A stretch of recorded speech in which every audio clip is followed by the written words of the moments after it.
Today, we're diving into what is really a tale of two Britons. You have one Britain that's a global hub of almost unimaginable wealth, a playground for the super rich. And then you have the other Britain, a story of forgotten towns and, frankly, shrinking futures. This is the story of how London became a world of its own, and how, in the process, it left the rest of the United Kingdom behind. Okay, let's just start with a number to set the scene. 45. What's that? Well, that's how many billionaires call London home. It's a city that is just swimming in money, home to hundreds of thousands of millionaires. But, this incredible concentration of wealth, it really only tells half the story.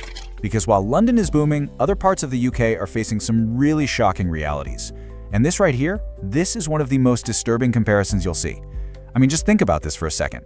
In parts of Blackpool, an old English seaside town, life expectancy is actually lower than in Rwanda. It just goes to show how stark the decline has been. We're talking about entire cities that once powered an empire, now ranking among the poorest in all of Western Europe. So the big question is, how did this happen?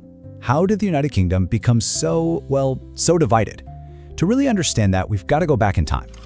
Our story really kicks into high gear back in 1979 with the election of Margaret Thatcher. For her, there was one enemy above all others: inflation, and it was absolutely ravaging the British economy. See, in the 1970s, Britain was stuck in this absolute nightmare scenario. You had massive oil shocks that sent the price of everything through the roof. So what happens? The powerful trade unions demand higher wages to keep up. But then, companies just have to raise their prices again to cover those wages, creating this vicious cycle that seemed totally impossible to break. Thatcher's solution was, to put it mildly, brutal and direct. It was a kind of economic shock therapy. First, she just strangled the money supply. Second, she hiked interest rates up to a jaw-dropping 17%. Suddenly, borrowing money became incredibly expensive. And third, she slashed government spending and raised taxes, all while the country was already in a recession. And here you can really see the two sides of that coin. On the one hand, hey, it worked. Inflation was finally brought under control. But the cost was immense. The super strong pound and those sky-high interest rates absolutely crushed Britain's manufacturing industries. They basically gutted the industrial heartlands in the north, in Scotland, and in Wales. Unemployment there shot past 15%, and that's when the regional divide we see today really started to crack open. So while the rest of the country was reeling from this, a completely different story was unfolding down in London. Thatcher had a new vision. She wanted to turn the capital into a global financial superpower. And the key to this was the Big Bang of 1986. Basically, a whole bunch of old rules were just thrown out the window. Fixed commissions were gone, foreign banks were welcomed with open arms. And what happened? International money poured in, thousands of new millionaires were minted overnight, and London cemented its new identity as the world's financial center. And the numbers, they tell a really dramatic story.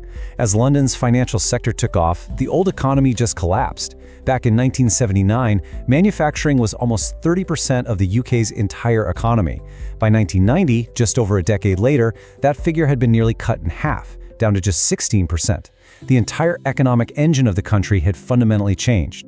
Now, this is a super important point, because not all industries are created equal when it comes to jobs. Just look at this multiplier effect. For every 100 jobs in, say, iron manufacturing, another 900 indirect jobs are supported in the community. But for banking, that number's only 200. This shift completely rewired the country's social fabric. An economy built on finance just naturally concentrates wealth among a much smaller group of people, which only deepens the inequality. So you have this initial split, right? The old industrial Britain and the new financial London. But what happened next? Well, it was decades of policy decisions that basically locked in that divide and just kept pouring gasoline on the fire. Now, you're probably thinking, well, hold on. If the jobs are in London, why don't people just move there? The simple reality is they can't afford to.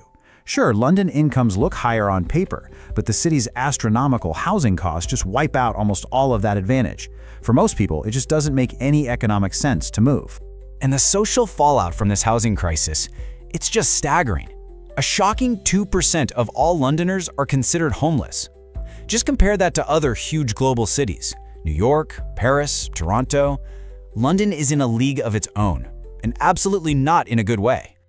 So what on earth caused this? Well, a big part of the story goes back to something called the Right to Buy scheme. This policy let tenants in government-owned social housing buy their homes at these massive discounts, up to 70% off often with no down payment needed at all. And then you add this to the fire, a massive amount of foreign investment flooding into London's property market. With almost zero restrictions, overseas buyers have just poured in. In the first quarter of 2024 alone, a staggering 27%, more than a quarter, of all home sales in London went to foreign nationals. And look, this is not normal. Just look at New York City for comparison. Foreign buyers there account for just 0.3% of sales. That is a 90 times difference. This absolute fire hose of foreign cash has pushed prices so high that they're just beyond the reach of ordinary British people.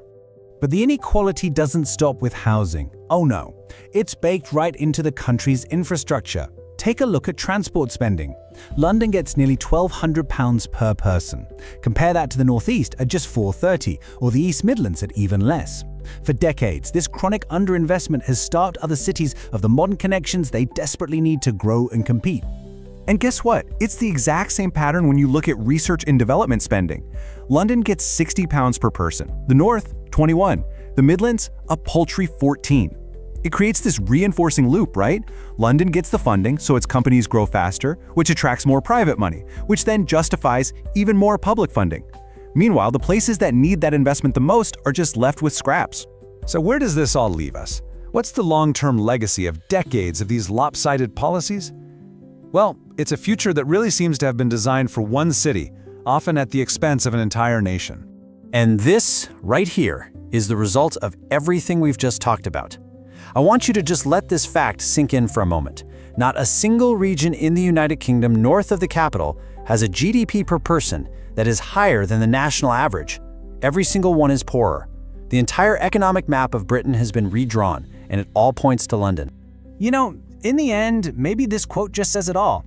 Britain still has immense wealth, power, and prestige, but it's become hyper-concentrated in just a few square miles along the River Thames.